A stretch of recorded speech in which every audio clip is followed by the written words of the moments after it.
Hello दोस्तों, स्वागत है आपके अपने YouTube चैनल टेक्निकल ज्ञान सिंह पर।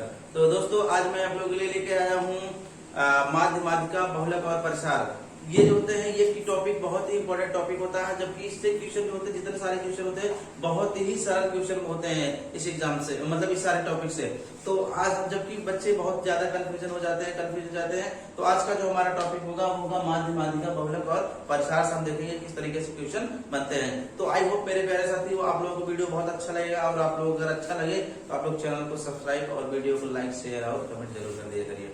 तो सबसे पहले आप लोग चैनल को सब्सक्राइब कर लीजिए और बेल आइकन को प्रेस कर लीजिए। तो बेल आइकन को प्रेस करने से ये होगा, आप लोगों का जो भी वीडियो अपलोड होगा उसका नोटिफिकेशन आप लोगों को आसानी से मिल जाया करेगा।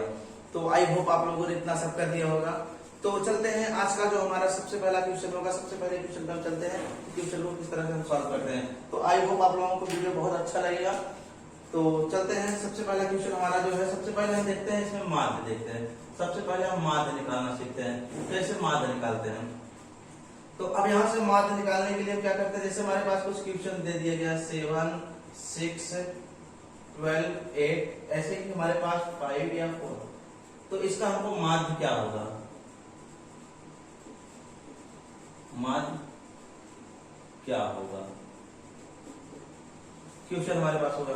अब हम इस क्वेश्चन को सॉल्व करते हैं। अब क्वेश्चन को कैसे सॉल्व करते हैं, तो माध्य को हम कह सकते हैं औसत, जिस तरह से माध्य को मतलब हम कह सकते हैं औसत, जिस तरह से निकालते थे उस तरह से इसको भी हम निकाल सकते हैं, आसानी से निकाल सकते हैं। तो अब यहाँ से हम क्या करते हैं, औसत के लिए हमारा जो औसत निकालते थे, इसमें क्या होता है, पदों का योग। इसके लिए क्या होता था, पदों का योग बटे पदों की संख्या।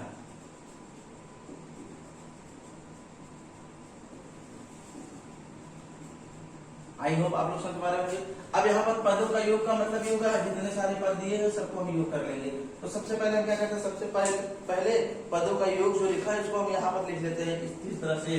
यहाँ पर इसको 7 + 6 + 12 + 8 + 5 + 4 अपान, यहाँ पदों की संख्या कितनी हो रही है, यहाँ पर ये 3 इधर से 3 इधर, 3 3 6 हो गए, बात सुनाई। अब हम क्या करते हैं, जब हमारा यहाँ पर हमने इसको इस तरह से लिख दिया, अब हम इसको जोड़ देते हैं। अगर हम इसको जोड़ते हैं तो कितना हो जाता है, सबसे पहले हम जोड़ना देखते हैं। तो अगर हम इन दोनों को जोड़े 12 8 20 हो जाता है, ठीक, और 20 और इनमें ये जोड़ते 20 10 30 हो जाता है, और 30 5 35 हो जाता है, 35 7 हो जाएगा 42। यहाँ पर हम लिख सकते हैं 42 लिख सकते हैं। यहाँ पर ये भाग 6/6 हम इसको भाग देते हैं, यहाँ पर 6 7 42, ये हमारा आंसर आ जाएगा। आई होप आप लोग समझ पा रहे होंगे, आसानी से समझ सकते हैं। तो इस तरह से आप क्वेश्चन को आसानी से हल कर सकते हैं। तो सबसे पहले मैंने क्या देखा, सबसे पहले मैंने देखा यहाँ पर जितने पद थे सबको हमने योग कर दिया। अब इसके बाद बटे पदों का संख्या करके हमने यहाँ पर इसको भाग दे दिया, तो हमारा आंसर आ गया। तो हम चलते हैं इसी के जैसे एक क्वेश्चन और देख लेते हैं इसी पर। तो चलते हैं, देखते हैं नेक्स्ट क्वेश्चन इसी पर। तो जैसे हमारे पास क्वेश्चन दे दिया गया है यहाँ पर 5 7 6 3 2 का माध्य क्या होगा। अब हमको इसको माध्य निकालना है, तो हमको निकालने के क्या करते हैं, सबसे पहले लिखते हैं, सबको योग कर देते हैं। 5 + 7 + 6 + 3 + 2 कर देते हैं। इसके बाद योग कितना हो रहा है, पदों का संख्या कितनी है, तो ये 1 2 3 4 5, हमने यहाँ पर 5 लिख दिया। फिर इसके बाद हमने क्या किया, इसको हमने जोड़ दिया। तो जोड़ने का मतलब 7 5 12 12 6 18 18 2 20 3 23 हो गया बटे 5। अगर हम इसको भाग देंगे तो हमारा हो जाएगा 5 चौका 20 हो जाएगा, यहाँ पर 3 बच रहा है, यहाँ पर 0 हो जाएगा, 0 हो जाएगा, यहाँ पर 0.5 6 का 30। तो ये हमारा हो जाएगा इतना, इसका मान। आई होप आप लोगों को मेरे प्यारे साथियों आप लोग समझ पा रहे होंगे। तो इस तरह से आप आसानी से माध्य निकाल सकते हैं।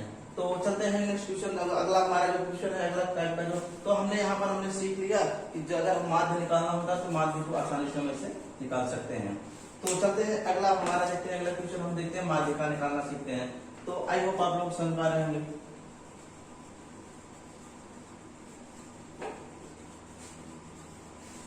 अगर आप लोगों को समझ में आए तो जरूर जरूर आप चैनल को सब्सक्राइब कर लिया करिए।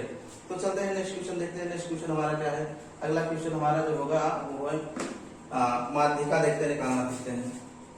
अगला क्वेश्चन हमारा जो दूसरा नंबर का है वो माध्यिका।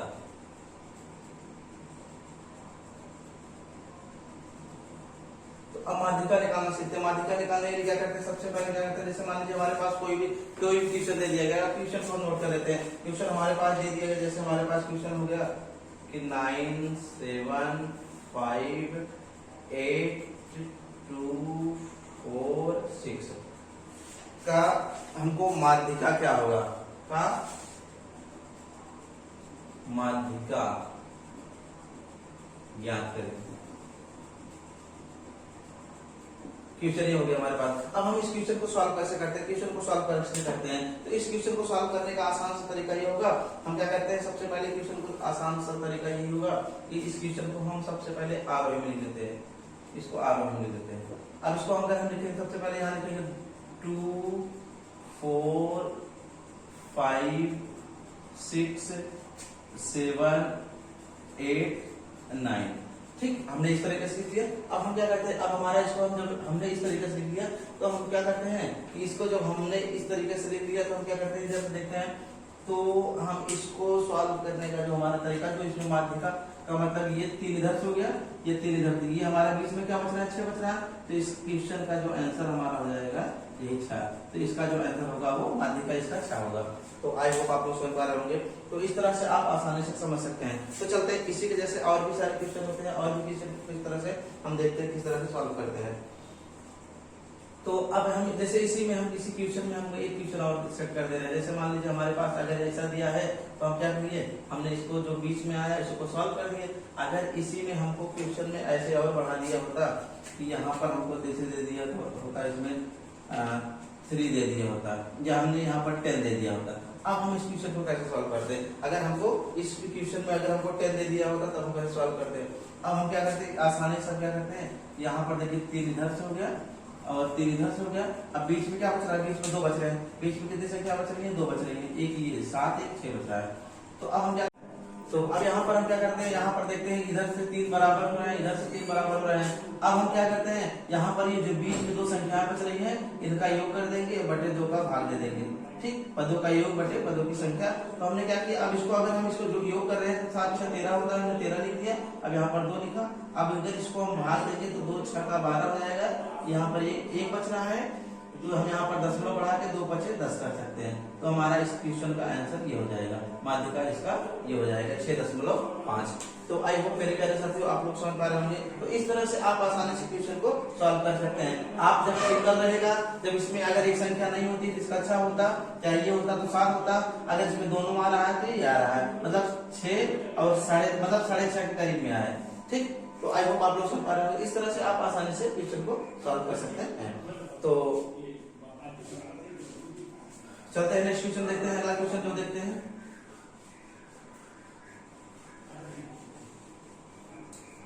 तो अगला क्वेश्चन जो हमारा है वो है इसमें है बहुलक। अब हम बहुलक देखते हैं।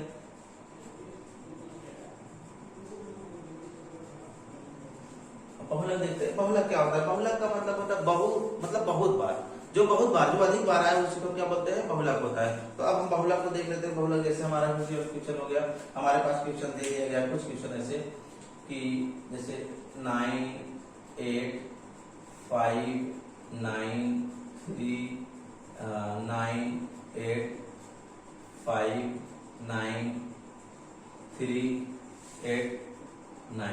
अभी हमारे पास क्वेश्चन दे दिया गया। अब इस क्वेश्चन में हमसे पूछ रहा है बहुलक क्या होगा, इस क्वेश्चन का बहुलक क्या होगा।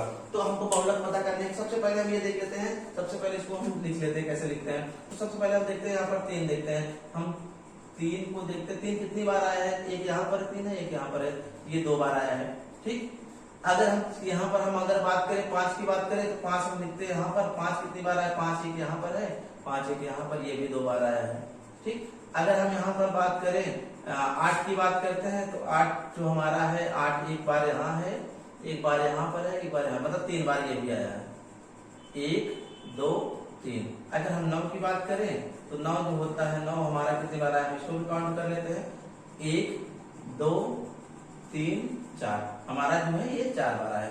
तो इस क्वेश्चन का जो हमारा बहुलक हो जाएगा ये हो जाएगा। इसका क्वेश्चन का आंसर कितना हो जाएगा, बहुलक जो होगा 9 होगा। तो आई होप आप लोग समझ पा रहे होंगे। आसानी से इस क्वेश्चन को आसानी से आप सॉल्व कर सकते हैं। तो चलते हैं जैसे इसी के जैसे और मतलब बहुलक का मतलब यही होता है कि जो बहुत बार है, जो अधिक बार, मतलब ऐसी संख्या है जो क्वेश्चन में जो सबसे बार यूज की गई हो, सबसे अधिक बार जो संख्या यूज हो गई हो उसी को क्या बोलते हैं, वही हमारा उस क्वेश्चन का आंसर होता है, बहुलक होता है। तो चलते हैं इसी टाइप का एक क्वेश्चन और देखते हैं इसी पे जैसे। तो यहाँ पर हमने क्वेश्चन जैसे लिख दिया 3 2 4 3 2 1 4 2 4। अब हम इस क्वेश्चन को देखते हैं इसमें बहुलक क्या होगा। तो हम बहुलक सबसे पहले लिखते हैं 1 लिखते हैं। 1 कितनी बार है, एक ही बार है।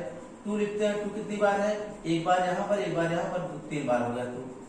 अब इसके बाद यहाँ पर लिखते हैं 3 लिखते हैं। 3 कितनी बार है, एक यहाँ है, एक यहाँ है, 2 बार है, हमने 2 बार लिखा। अब यहाँ पर 4 देखते हैं कितनी बार है। तो 4 जो हमारा है, एक 4 यहाँ है, एक 2 4 यहाँ है, 3 यहाँ, तो हमारा 3 यहाँ पर है। तो इस क्वेश्चन जैसे जब हमको यहाँ पर इस तरह से क्वेश्चन है, इसका क्वेश्चन का बहुलक हमारा ये दोनों। अब अगर यहाँ पर जैसे अगर कोई अगर क्वेश्चन बढ़ा दिया जाए तो यहाँ पर 3 कर देता, तो यहाँ पर 3 कितनी बार जाता, यहाँ पर अगर हम 2 की बात करते तो हमारे यहाँ पर एक और बढ़ा देता, तो हमारा यहाँ पर 2 जब बढ़ता तो हमारा 4 हो जाता। तो इस क्वेश्चन का बहुलक हमारा हो जाता है यहाँ पर 2 हो जाता है, ये क्वेश्चन हो जाता है। ठीक, तो आसानी से आप सॉल्व कर सकते हैं। तो मतलब जिसकी संख्या ज्यादा होगी, जिसकी संख्या अधिक बार होगी, वही हमारा क्या हो जाता है, बहुलक हो जाता है। तो आई होप आप लोग समझ पा रहे होंगे। तो इस तरह से आप क्वेश्चन को आसानी से, मतलब जो सबसे अधिक बार रहे, जो ज्यादा बार रहेगा, वही हमारा क्या होता है, बहुलक होता है क्वेश्चन का। ठीक, तो अगला हम देखते हैं, अगला क्वेश्चन देखते हैं। अगला क्वेश्चन हमारा क्या होगा। आई होप मेरे प्यारे साथियों आप लोगों को वीडियो बहुत अच्छा लग रहा होगा। अगर आपको अच्छा लगे तो आप चैनल को सब्सक्राइब करना ना भूलें। तो हम चलते हैं नेक्स्ट क्वेश्चन। अगला हमारा जो है परिसर देखते हैं। अगला हमारा है परिसर।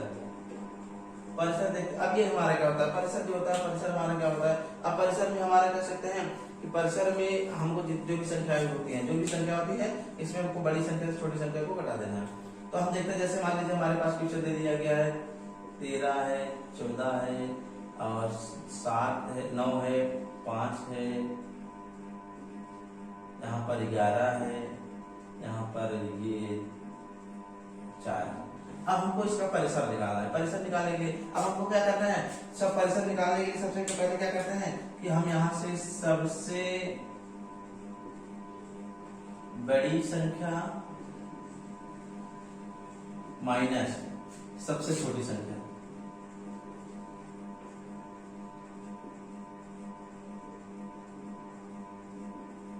आई होप आप समझ पा रहे होंगे। सबसे बड़ी संख्या माइनस सबसे छोटी संख्या। अब सबसे बड़ी संख्या देखते हैं। सबसे बड़ी संख्या हमारे पास क्या है, इस क्वेश्चन में सबसे बड़ी संख्या क्या है हमारे पास, यहाँ पर ये 14 नंबर दिखाई दे रहा, हमने 14 लिख दिया। फिर इसके बाद यहाँ पर सबसे छोटी संख्या कितनी है, यहाँ पर ये 4 दिखाई दे रहा, तो हमने 4 लिख दिया। अब यहाँ पर इसको हम यहाँ पर माइनस कर देंगे तो हमारा आ जाएगा 11। तो इस क्वेश्चन का आंसर हमारा ये हो जाएगा। ठीक, आई होप आप समझ पा रहे होंगे। तो यहाँ से आसानी से आप परिसर निकाल सकते हैं। तो जैसे अब इसी क्वेश्चन को हम एक और एक टाइप देख लेते हैं, क्वेश्चन को सॉल्व करते हैं। तो अब जैसे हमारे पास क्वेश्चन हो गया, यहाँ पर हमने क्वेश्चन लिख दिया -5 2 7 8। ठीक, इसके बाद यहाँ पर हमने यहाँ पर लिख दिया 3। अब हमको क्या करना है, अब यहाँ पर जो संख्या यहाँ पर एक हम यहाँ पर इस पर माइनस कर दे रहे हैं। ठीक, अब हमारा ये क्वेश्चन हुआ। अब इस तरीके से भी क्वेश्चन आते हैं और यहाँ पर अब हम इस क्वेश्चन को कैसे सॉल्व करेंगे। तो सबसे बड़ी संख्या सबसे बड़ी। और हाँ मेरे प्यारे साथियों आप लोग बात ये ध्यान दीजिएगा, जो संख्या माइनस में होगी वो तो छोटी होती है, लेकिन जिसका मान सबसे बड़ा होता है, जो सबसे जैसे मान लीजिए यहाँ पर हमने लिखा 50 लिखा, -50 लिखा और -10 लिखा, तो इसमें जो संख्या बड़ी होगी वही छोटी होगी। मतलब जो जितनी बड़ी होगी वो दिखने में जो जितनी बड़ी होगी उतना ही वो छोटी होगी। पास में जितनी दिखने में बड़ी होगी उतना ही वो छोटी होगी। तो हम क्या करते हैं, यहाँ पर बड़ी अब यहाँ पर छोटी में घटा देते हैं। अब यहाँ पर बड़ी छोटी, तो बड़ी तो मान रहे हैं 8 हो रहा हमारा। अब छोटी किसको मानेंगे, छोटी हमारी क्या हो रही है, अब यहाँ पर ये -3 दिख रहा है, -2। अगर हम 2 की बात करें तो 2 हमारा छोटा नहीं, क्योंकि 2 जो है प्लस में है, लेकिन ये दोनों क्या है माइनस में है। तो हमको छोटी जो होगी इन्हीं दोनों में से कोई है। तो मैंने बताया जिसका मान सबसे अधिक होगा वो क्या होगा, सबसे छोटा होगा। तो यहाँ पर -5 जो है छोटा हो रहा है, हमने यहाँ क्या किया माइनस कर दिया। अब इसको क्या कर देते हैं, इसको हम यहाँ पर लिख देते हैं 8 प्लस यहाँ पर 3, ये जुड़ जाएगा। तो यहाँ पर 8 बराबर 8 5 13, माइनस प्लस हो जाएगा। तो इस तरह से हमारा क्वेश्चन जो होता है आसानी से क्वेश्चन को हम सॉल्व कर सकते हैं। तो आसानी से आप इसी तरीके से क्वेश्चन को देख सकते हैं। चलते हैं हम एक क्वेश्चन इसी पे और देख लेते हैं, नेक्स्ट क्वेश्चन इसी टाइप पे इसी क्वेश्चन पे और देख लेते हैं। जैसे मान लीजिए हमारे पास क्वेश्चन हो गया कि -7 -8 -11 -2 -5 ये क्वेश्चन हुआ। अब इसका परिसार क्या होगा? परिसार क्या होगा? अब हमको सबसे बड़ी में सबसे छोटी को घटाना है, सबसे बड़ी में सबसे छोटी को घटाना है। अब हम सबसे छोटी हम इसको लिख लेते हैं। अगर हम इसको अगर लिखना चाहें तो हम इसको लिख सकते हैं, आरोही क्रम में लिख सकते हैं। तो सबसे बड़ी क्या होगी? सबसे बड़ी हमारे पास हमने बताया जो जिसका माइनस सबसे ज्यादा होगा, जिसमें -4 सबसे ज्यादा मतलब जो बड़ी दिखाई देगी वो सबसे छोटी होगी, और जो सबसे छोटी होगी दिखने में वो सबसे बड़ी। तो इसमें -2 क्या है? सबसे बड़ा हो रहा है। फिर माइनस यहाँ पर माइनस लिखते हैं। फिर यहाँ पर क्या हो जाएगा? ये हमारा जो हो जाएगा इसमें सबसे बड़ा छोटा क्या हो जाएगा? ये 8 हो जाएगा, -8 हमने लिखा। अब हम क्या करते हैं? -2 यहाँ पर ये प्लस हो जाएगा, 8 हो जाएगा। इसको अगर हम घटाते हैं तो हमारा ये हो जाएगा 6 आंसर आ जाएगा इस क्वेश्चन का, क्योंकि ये माइनस है ये प्लस है, तो 8 में से 2 घट जाएगा तो हमारे पास आंसर 6 आ जाएगा। तो आई होप मेरे चैनल साथी आप लोगों के बाद अगर आप लोगों को समझ में आया, अगर आप लोग वीडियो अच्छा लगे तो आप लोग चैनल को सब्सक्राइब जरूर करिए करें। तो thank you for watching, best of luck.